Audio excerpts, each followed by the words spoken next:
la bienvenida a Ken Smith. Como siempre, es un gusto saludarte, ex jefe de la negociación técnica para el TEMEC en la Secretaría de Economía. Ken, bienvenido. Muchas gracias, Joely, gracias por la invitación. Es un placer estar contigo el día de hoy. ¿Qué onda? ¿Cómo ves esta iniciativa del gobierno federal?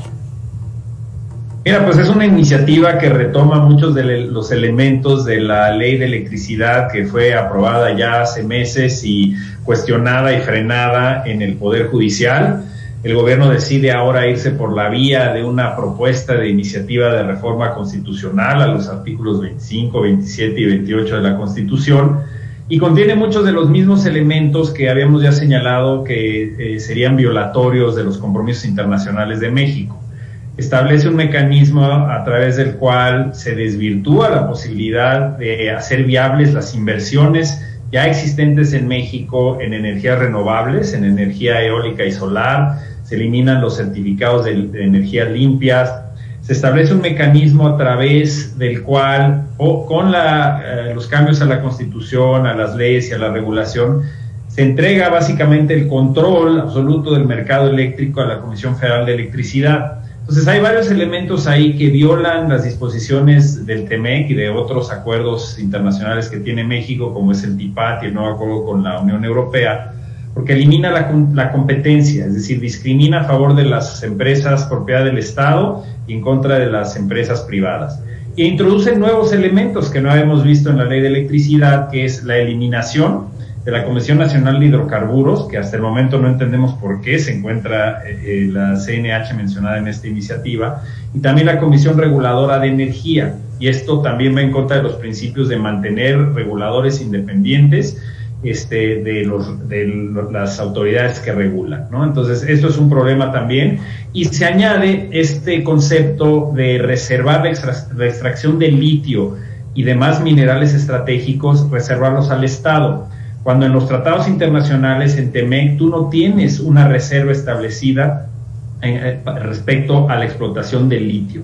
Para que puedas establecer este tipo de reservas, ya tienen que estar incluidas en los tratados. No puedes simplemente nacionalizar sectores sin que esto caiga también en una violación del acuerdo. Entonces, en la parte internacional hay muchos problemas en términos del cumplimiento del TEMEC, pero también en la parte doméstica, el impacto negativo que esto puede tener en el mercado eléctrico y, por supuesto, en las tarifas eléctricas y, por ende, la competitividad de las empresas en México.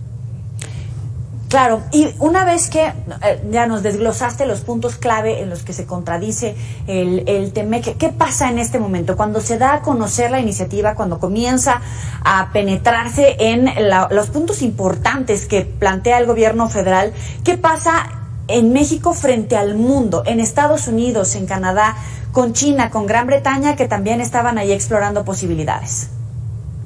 Mira, de entrada hay que entender que el proceso legislativo apenas va a iniciar. Es una realidad en términos de la estructura, digamos, de la repartición del balance de poder en el Congreso de la República, que el gobierno no cuenta con suficientes votos ni en la Cámara ni en el Senado para poder aprobar una reforma constitucional. Tendría que haber una negociación con partidos de la oposición, lo cual se antoja difícil. Entonces el proceso apenas empieza y está muy cuesta arriba para el gobierno.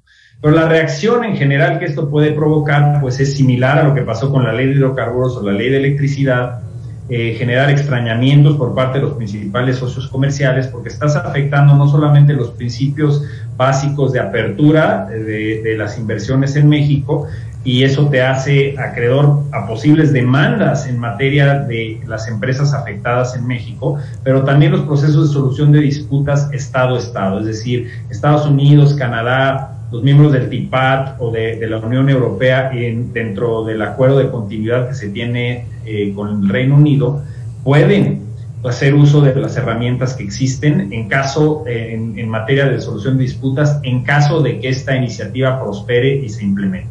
Falta mucho para eso, pero seguramente ya hay, digamos, movimientos interesantes por parte de los sectores privados en los países que he mencionado, de grave preocupación con lo que esto podría implicar para sus inversiones y la apertura del sector energético en México. Una iniciativa de este calado puede presentarse así como así, sin haber explorado los escenarios con Estados Unidos, con Canadá particularmente, con las mesas de trabajo, cuando vemos que tienen constantemente reuniones, sobre todo México y Estados Unidos? Hace poco tuvieron una reunión de alto nivel, se destacaba que hacía mucho que no se reunían en términos económicos, pero en este momento vemos esta iniciativa. ¿Se puede echar a andar sin haber consultado, sin haber medido los terrenos?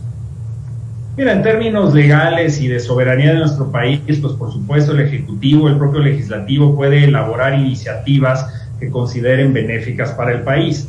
El grave problema aquí es que de entrada, a todas luces, esta iniciativa no es benéfica para el país, tendría consecuencias importantes en materia de dañar la competitividad de todos los sectores productivos que utilizan electricidad, pero además lo que mencionas en términos de los mecanismos que se han echado a andar de cooperación, por ejemplo, entre México y Estados Unidos, la reactivación del diálogo económico de alto nivel, exacto, la cooperación en materia, digamos, de desarrollo del sur-sureste del país. Todo esto, pues de alguna manera es incongruente declarar que hay que fortalecer la cooperación, las cadenas de valor entre México y Estados Unidos, cumplir con el TEMEC y gozar de acceso irrestricto de los productos mexicanos a Estados Unidos y a Canadá, y al mismo tiempo estar implementando medidas que violan directamente el TEMEC y que por supuesto restringirían el acceso de las empresas de nuestros socios comerciales. Ahí es donde tiene que haber una discusión al interior del gabinete para marcar una política congruente en términos de nuestros compromisos internacionales, lo que pretendemos hacer con nuestros principales socios comerciales y la agenda política doméstica, ¿no? Aquí estamos viendo una incongruencia muy clara. Fíjate que revisando las reacciones, obviamente en México, de los expertos en México, pero también en la prensa extranjera, es diferente cómo se aborda de cada uno de los países. Los que son más cercanos al gobierno de López Obrador, particularmente, destacan que es una iniciativa para asegurar para la redundancia, la seguridad energética de nuestro país, que no es tanto como monopolizar o devolverle todo el control al Estado, sino es por la gente para garantizarle esa seguridad energética en términos de seguridad nacional. ¿Coincides en algún punto? No, yo creo que al contrario, parte de la reforma energética del 2013 estaba enfocada, por supuesto, a abrir el sector a la participación privada, tanto doméstica como extranjera, pero con el objetivo justamente de atraer más inversión productiva, generar más eficiencia energética en México y fortalecer justamente la seguridad energética. Ante los graves problemas financieros de Pemex, de CFE, la incapacidad de invertir ganancias, porque simplemente no hay ganancias en estas dos empresas del Estado, se vuelve muy difícil explotar los recursos energéticos de manera eficiente y que reduzcas generar más energía a un costo más barato. Esa es la ventaja de la apertura. Los pronunciamientos en términos de seguridad energética con base en la nacionalización o la reducción de la participación privada son, en mi opinión, únicamente pronunciamientos políticos que no están soportados por evidencia empírica. Si echamos para atrás los mecanismos que se establecían para tener subastas de electricidad en las rondas petroleras, por ejemplo, para hablar del sector gas y petróleo, si eliminamos los mecanismos de mercado, lo único que vamos a hacer es poner en peligro, poner en riesgo esa seguridad energética en México y regresar a un esquema donde el Estado lo decide todo y no con base en reglas de mercado. Esos pronunciamientos políticos de verdad no ayudan a nuestro país. Es por ello que empezamos desde principios de los 90 un proceso muy profundo de apertura económica doméstica y luego de apertura de liberalización comercial, y eso nos ha traído grandes resultados. Si vamos en reversa, es una película que ya vimos en los 1970s y los 80s. Exacto. No creo que tenga un final feliz. Y fíjate, eso es el punto en el que coincides con algunos expertos en materia internacional. Cuando hablan de expropiar, de esa jugada que hizo el gobierno federal para elegir las palabras de la presentación de esta iniciativa, porque expropiar nos lleva a ese momento a no necesariamente indemnizar a las empresas afectadas. ¿Coincides? Mira, el problema aquí es justamente ese, que no operas en el vacío, tienes compromisos internacionales, tienes legislación doméstica que permite que muchas empresas se amparen, como ya lo han hecho en las iniciativas anteriores que se han presentado en electricidad y en hidrocarburos.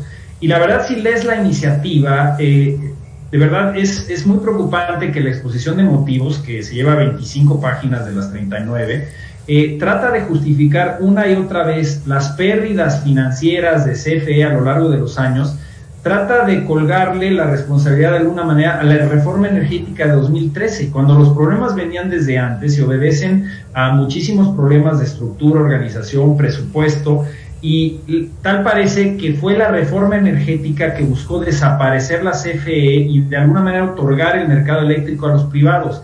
Y eso dista de la realidad, y ese es el problema. Si partimos de premisas que no son correctas y el análisis que se hace de lo que se ha logrado a través de la reforma energética también es incorrecto, pues obviamente la solución que se trata de plantear en una iniciativa de esta naturaleza tampoco es la correcta. Entonces, ese es el problema donde se tiene que analizar a fondo todas las aristas internacionales, pero sobre todo las domésticas en materia del impacto real que esto va a tener en las tarifas eléctricas y en la capacidad de México de tener un sistema eléctrico eficiente.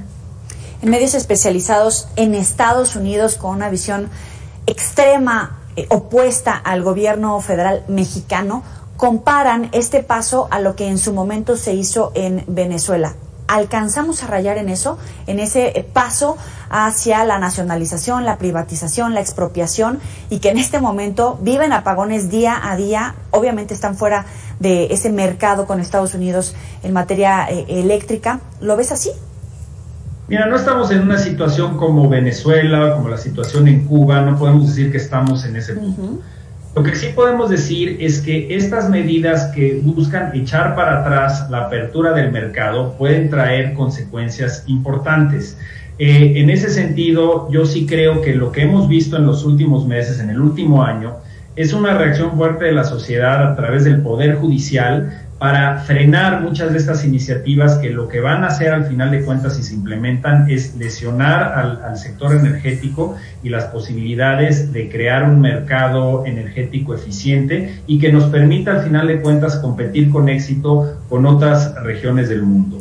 Es por ello que en este momento y en el debate que se lleve a cabo en el Congreso, todos estos elementos deben tomarse en consideración, porque de lo contrario vamos a ir en reversa respecto a las tendencias mundiales. La tendencia mundial es utilizar las energías limpias, fomentar la inversión en eólica, en solar, etcétera, y no regresar al combustible y al carbón. La pregunta aquí básica es, ¿cómo le vamos a hacer para cumplir con los objetivos de mitigación de efectos del cambio climático, la calidad de aire, conceptos que están plasmados en el Acuerdo de París y en el TEMEC y los demás acuerdos que tenemos, si vamos en reversa y estamos favoreciendo el uso indiscriminado de combustóleo y de carbón al producir electricidad? Ese es el tipo de incongruencias a las que me refiero y que pueden ser muy graves para el futuro del país. Ken, te vamos a invitar nuevamente para armar una mesa para abundar en estas claves que nos pones aquí, para darle una pensadita. Muchísimas gracias por estar con nosotros.